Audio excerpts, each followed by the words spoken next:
Clairement, il faut qu'on y aille par palier, hein. Déjà, avant égalité de la conciliation, il y a Soral. Euh, Moi, c'est vrai que Soral, j'oublie même des fois qu'il a 50 ans, hein. C'est un daron, hein. C'est un papy quelque part, là. Euh, Dans les années 2008, il y avait une ligne, nous on s'est créé le MDI, bon, on a été interdit rapidement, c'est toujours la même chose, hein. Ils ne supportent pas quand les immigrés prennent en charge certaines choses et tout ce qui s'ensuit. Et je voyais Soral avec sa ligne qui était la ligne du patriotisme, etc. Il fallait que les Noirs s'intègrent. Moi, j'ai pas envie de m'intégrer. Je le dis, j'ai toujours dit que j'allais rentrer. Donc il y avait une hostilité. Et il pensait que j'étais contre lui et moi je pensais qu'il était contre moi. Et ça a arrangé au final l'oligarchie, alors qu'on avait le même ennemi. Et puis après, il y a une démarche qui a surpris, je pense, Alain, qui a été que je suis rentré. Je l'avais dit. Moi, c'était pas un truc, c'était pas une vue de l'esprit. Je l'ai dit, je l'ai toujours dit, mais j'attendais le bon moment. C'est-à-dire que le travail politique que j'ai effectué a suscité l'intérêt d'autres personnes qui par la suite m'ont sponsorisé. Mais c'était un travail qui mérite salaire. Donc c'est à partir du moment où il y a eu la possibilité de le faire que je suis rentré, tout simplement. Et quand Alain a vu ça, je pense qu'il a eu une autre grille de lecture sur ma personne. Moi-même, à partir du moment où j'ai vu qu'il lançait des appels ou des réflexions, moi-même, je me suis un peu plus renseigné sur lui parce qu'au final, on se connaissait en surface. Et on s'est rendu compte que, au final, on avait plus de choses en commun que de choses qui nous opposaient. Évidemment, il y a des choses qui m'opposent de manière viscérale, hein. C'est-à-dire que sa vision de l'Afrique et la vision de Bernard Lugan, je ne la prendrai jamais au sérieux, personnellement. Et de la même façon que moi, je ne prends pas la responsabilité de parler de la Bretagne, parler de la France, etc. Je pense que quand on est, entre guillemets, nationaliste ou patriote, quelle que soit sa patrie, d'accord, nous, dans le projet panafricain, la patrie, c'est on souhaite avoir les États-Unis d'Afrique, c'est pas les États-Unis d'Amérique, ça n'a rien à voir. Il faut juste étudier dans le fond les choses. Évidemment que on est censé respecter le travail de l'autre, le travail de celui qui se bat pour son peuple. Et j'ai compris que Soral, en réalité, se bat pour son peuple, clairement. Après, il essaye d'éviter la guerre civile pour son peuple. Donc, il est dans une logique d'équation. On va parler de réconciliation, parce que c'est soit réconciliation ou opposition. Moi, je suis dans une démarche d'une ligne médiane, qui est la logique de rapatriement. Parce que je pense que la première frontière, le premier obstacle au mondialisme, c'est l'enracinement. Et qu'on ne peut pas dire, on peut pas se dire anti-mondialiste. Moi, je suis ni altermondialiste ni mondialiste, je suis anti-mondialiste. Mais malheureusement, le mondialisme nous a, comment dirais-je, pénétré d'une façon ou d'une autre. Je parle le français, c'est une forme de mondialisme. Quand on parle de la colonisation, du colonialisme, c'est une forme de mondialisme. Et j'essaye de limiter cela. Vous comprenez ce que je veux dire? On ne peut pas critiquer, certains critiquent beaucoup les harkis.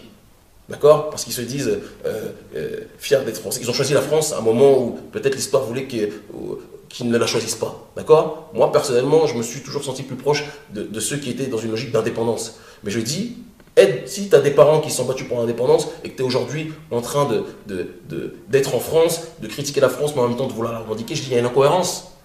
Et moi, je suis dans une démarche de rapatriement, de retour à soi, de retour aux sources, de retour à la terre, d'amour de sa terre. Et ma terre, c'est une vision globale, continentale, comme disait Thomas Sankara, parce que Sankara, j'ai vu, vous le mettez souvent sur ER, j'espère que vous l'étudierez encore plus. Sankara, quand il va à Harlem, il dit il est dans la capitale du monde noir, en Occident, il est avec son peuple là-bas. Donc quand certains de ER disent, par exemple, oui, quel rapport entre un Burkinabé et un Afro-Américain, mais je vous encourage à écouter le discours de celui dont vous avez le visage, entre autres, à Bagnères, parce que Sankara était un panafricain, il s'est revendiqué, il dit que quand il va à Harlem, il est auprès de son peuple. Parce qu'il y a des choses qui peuvent parfois vous dépasser, vous allez parler de lecture racialisante, non.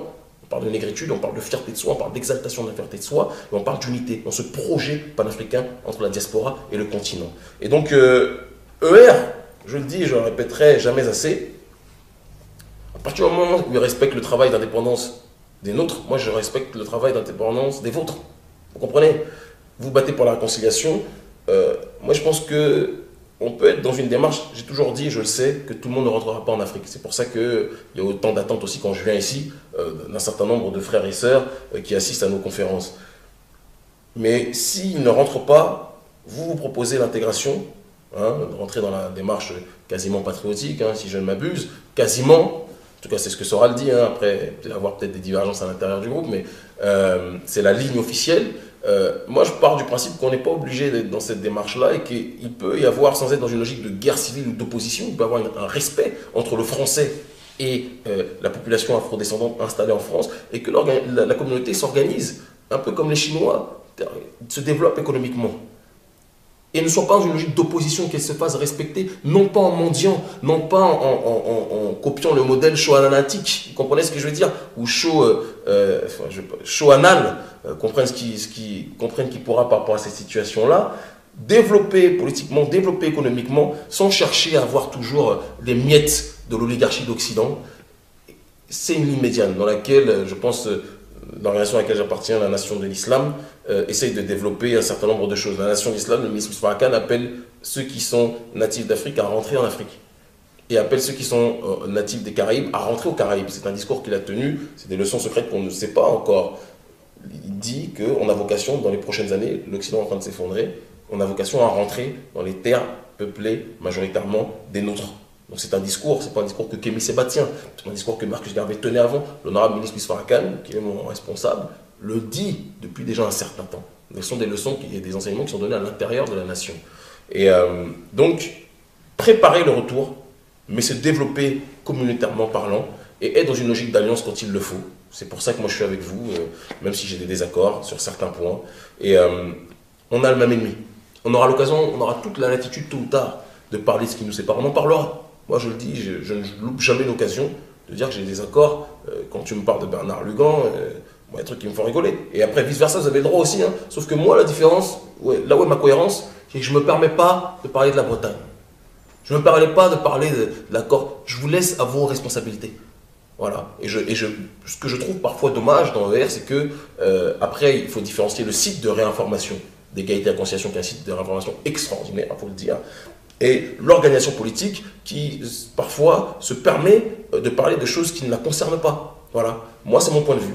Et je pense que c'est dans ce cadre-là, moi, quand je parle, généralement, c'est toujours lié à quelque chose qui a trait à ma communauté. Ou quand je parle à l'extérieur, c'est parce que ça va avoir des répercussions sur ma communauté. Voilà. Et donc c'est ce qui me sépare de la vision que ER a de l'Afrique, que je n'aurai jamais. Et j'ai souvent de la peine pour... D'ailleurs, il n'y a pas beaucoup de Noirs non plus qui sont à ER, c'est aussi quelque chose qu'il faut rappeler.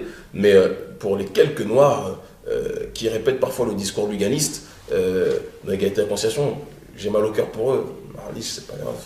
C'est la vie. Bernard Lugan n'est pas un de nos cadres. D'accord, mais c'est quelqu'un en tout cas qui est extrêmement apprécié par les dirigeants de R. Si je ne m'abuse.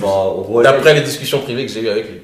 On relaie quelqu'un qui est reconnu comme un spécialiste de l'Afrique, mais parti. Je pense que, oui, ou sûrement, je pense qu'il y en a sûrement d'autres à relier. Mais voilà. En tout cas, il n'est pas reconnu par beaucoup de gens que je connais. Mais, bref.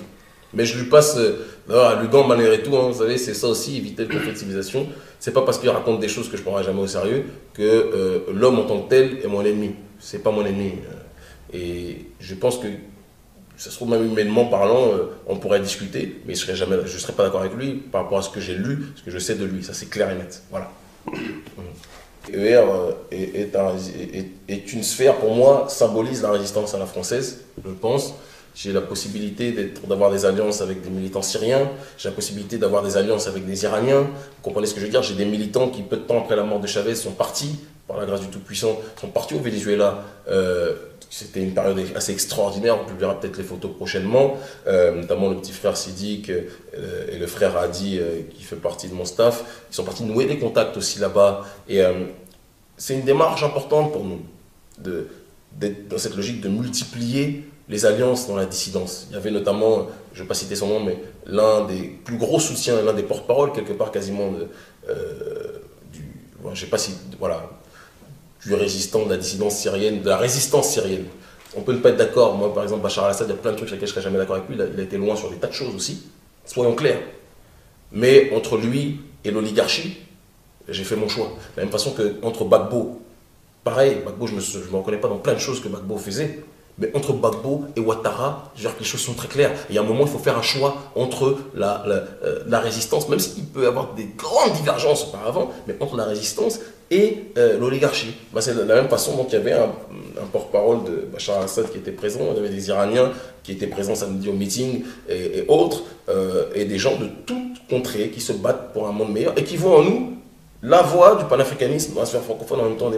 Je veux dire, on est nombreux à la base, mais on n'est pas nombreux qui ont réussi à se faire entendre. Donc si j'ai cette possibilité-là d'avoir cet écho, bien je me permets de propager ce message, tout simplement.